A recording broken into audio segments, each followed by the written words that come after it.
Welcome back to the Olive Grove podcast, where we like to take these deep dives, into these fascinating topics. Yeah.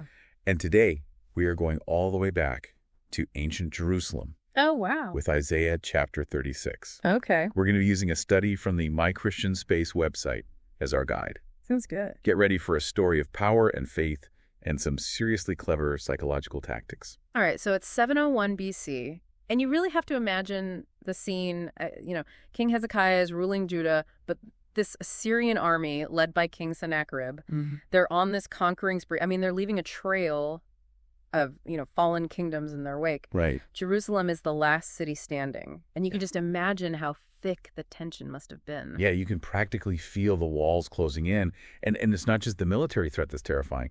I mean, the Assyrians were masters of psychological warfare. Oh, yeah. They send their spokesperson, this guy Rabshakeh, Right. to deliver this message. Right. That's just designed to crush the spirit of the Israelites. And it's not just where they send him, right? They don't just send him to some random street corner. Yeah. He sets up camp right by the city's water supply.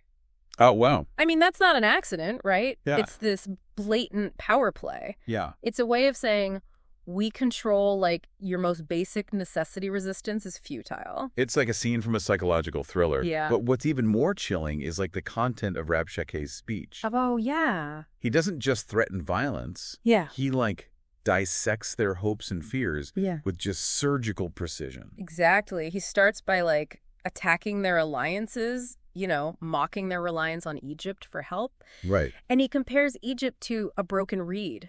Like a flimsy stick that if you lean on it, it's going to pierce your hand. Think about how that would resonate with the Israelites. Yeah. They've placed their hope in this alliance, and he's just systematically dismantling it. It's a tactic we still see today. Oh, right? actually, Undermining your opponent's confidence by attacking their support systems. Yeah. But Rabshakeh doesn't stop there. He goes for the jugular, their faith. Yeah. He challenges the power of their God, Yahweh, questioning if he can save them when the gods of all these other conquered nations couldn't save their own people. And that's where, the real genius of his strategy is, Yeah. He's preying on this very human fear, the fear of abandonment. He's trying to Right. plant this seed of doubt. What if your God is not as powerful as you believe? Yeah. What if he's not going to come through for you? Imagine hearing that as a citizen of Jerusalem, right? Oh, man. You're facing this seemingly invincible army, your city's under siege, and now your faith is being shaken to its core. Yeah. That's psychological warfare at its finest. And then he adds this final twist, right? Temptation. Oh. He tries to lure them with all these promises of a comfortable life if they just surrender. Right. He paints this picture of peace and abundance and security, appealing to their basic human desire for comfort and stability. Yeah, it's classic carrot and stick. Yeah. But it's delivered with such cunning. Right. It's almost hard to resist. Yeah. So how do Hezekiah's leaders react to this onslaught? They're basically representing the religious, civic, and financial authority of Jerusalem. Yeah.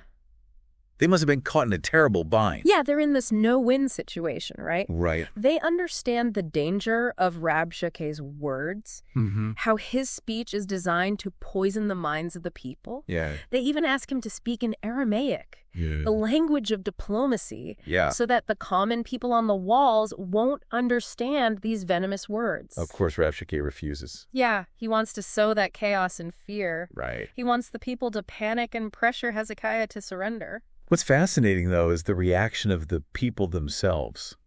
Oh, yeah. They remain silent. Wow. They don't engage with Rabshakeh's provocations. That could indicate a few things, right? Maybe they're terrified, maybe they're confused, or maybe they're holding on to a glimmer of hope. Yeah. This deep-seated trust in their God. It's a silence that speaks volumes. It really does. And it sets the stage for Hezekiah's momentous decision. Right. The scene ends with his leader's clothes torn in distress, reporting back to the king. Oh, man. Hezekiah is now at a crossroads. Will he succumb to the pressure and surrender, or will he stand firm in his faith? That's the question. Hezekiah could have just given into despair, right? Surrendered to this, overwhelming might of the Assyrian army. Oh, yeah. I mean, it would have been understandable. Absolutely. I can't even imagine the weight of that decision. Right, but here's the thing. He doesn't let fear paralyze him. Yeah.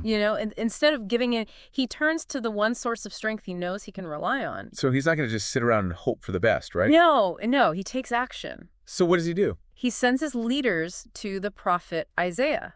Okay, now to understand the significance of this, Right. help me understand, who is this prophet? So prophets in ancient Israel, they were considered messengers of God, Yeah. intermediaries between the divine and the human. So he's basically seeking divine counsel. In this incredibly difficult situation, Yeah. what does Isaiah tell them? So Isaiah, he delivers this powerful message of reassurance. Okay.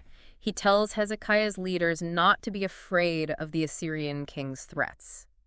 Okay. God has heard their cries and he will act. That must have been such a relief to hear. Oh. But knowing Isaiah, I bet he doesn't stop at just comforting words. Isaiah, Yeah. he's not one to shy away from bold pronouncements. Right. He goes on to prophesy the downfall of Sennacherib. What? He predicts that the Assyrian king will not even set foot in Jerusalem, let alone conquer it. Okay. Sennacherib will be forced to return to his own land in disgrace, Real. and he'll ultimately meet his end there. That is a bold prediction. Oh, yeah. It takes a lot of faith to stand up to a powerful king like that and say, your campaign is doomed to fail. Right. So what happens next? Does Sennacherib back down after hearing this prophecy? Not exactly. Okay. Sennacherib, he seems even more determined to prove Isaiah wrong. He sends another message to Hezekiah. All right. And this time it's even more like taunting and blasphemous. And He mocks Hezekiah's trust in Yahweh, claiming that no God has ever been able to save their people from the mighty Assyrian army. so he's basically throwing down the gauntlet, Yeah. directly challenging the power of the God of Israel. He's really pushing it. Yeah.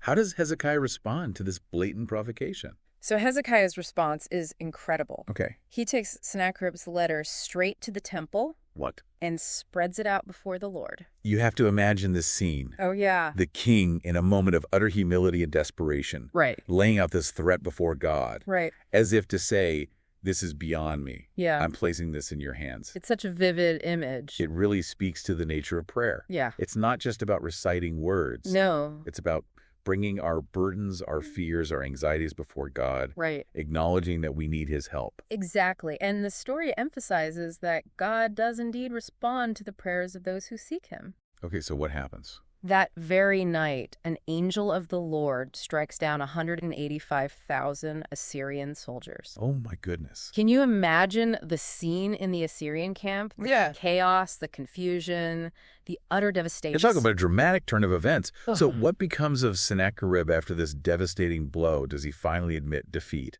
Humiliated and defeated Sennacherib is forced to retreat back to Assyria with what's left of his army. Wow. And just as Isaiah prophesied, he meets a violent end in his own land, assassinated by his own sons while worshiping in the temple of his god. What a powerful story. Yeah. It's a testament to the power of faith and the consequences of arrogance and blasphemy. Yeah. But this story isn't just about military victory or divine retribution, is it? No. There are deeper lessons here for us. Absolutely. The story of Hezekiah and the Assyrian siege, it's a powerful reminder that even when we feel surrounded by impossible challenges, when those voices of doubt and fear are the loudest, we can choose to anchor our hope in something greater than ourselves. It's a message that resonates deeply, especially in the world we live in today. Oh, yeah. We may not be facing literal armies at our gates, Right. but we all encounter situations that make us feel overwhelmed, Yeah, helpless, and afraid. for sure. We're bombarded with messages that try to undermine our faith, our values, and our sense of hope. It's so easy to get caught up in the anxieties of our times, Yeah. to feel paralyzed by fear and uncertainty. Right. But the story of Hezekiah, it reminds us that there's a power at work, a power that can overcome any obstacle if we have the faith to lean on it. What I find so compelling about this story is how it highlights the power of prayer. Oh, yeah. Hezekiah didn't just sit back and passively hope for the best. Right. He took action. Yeah. He brought his concerns before God, Uh. acknowledging his own limitations and trusting in God's power to intervene. It's a powerful lesson for us, isn't it? Yeah. When we face challenges in our own lives, we're often tempted to try to solve everything on our own, Right. to rely solely on our own strength and intellect. Yeah, it's like we try to build these walls around ourselves, right? Yeah. Convinced we can handle everything on our own. Mm. But the story of Hezekiah reminds us that true strength often lies in recognizing our need for help, Right. in surrendering our anxieties to a higher power. It's about like shifting our perspective from I've got this Yeah. to God's got this. Yeah, And that shift can make all the difference in how we approach challenges. right. And how we navigate difficult situations. But it's not always easy. Is it? Not always. Sometimes the answer to our prayers isn't what we expect. Right. Sometimes the answer is wait, or trust me, or even this is going to be hard, Yeah. but I'll be with you through it. What's crucial is that we maintain that open line of communication with God, that we cultivate this posture of humility and surrender, recognizing that his ways are often higher than our ways. The contrast between Sennacherib and Hezekiah is also striking. Oh, yeah. Sennacherib, consumed by his own power. Yeah. He truly believed he was invincible. He mocked Hezekiah's faith, assuming that no God could possibly stand against him. Yeah, he completely underestimated the power of a people united in their belief in a God who is bigger than any earthly king. The classic case of pride going before the fall. It is. Hezekiah, on the other hand, recognized his limitations. Yeah.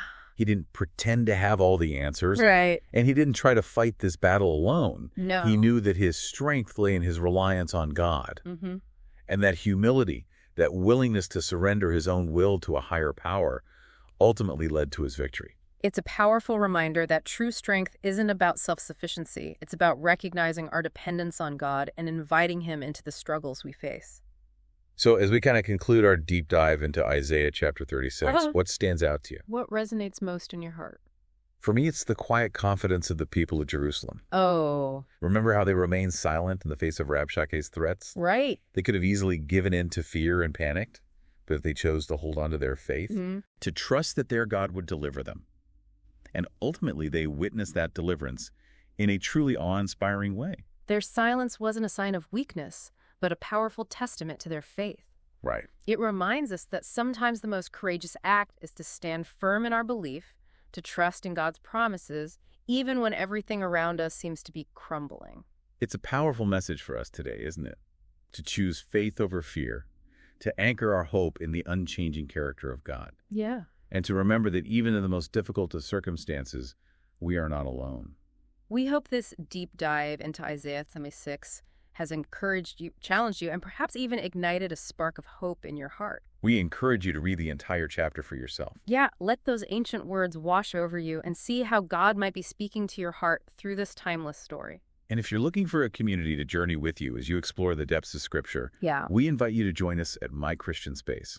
You can find a link in the show notes along with information about the amazing work Enduring Freedom Ministries is doing in Jerusalem. Be sure to subscribe to the Olive Grove podcast on YouTube for more deep dives into fascinating topics. And visit the My Christian Space website for early releases and additional resources. Thanks for joining us on this journey into the heart of ancient Jerusalem. Yeah. Until next time, may you walk in the peace and strength of the one who holds the universe in his hands.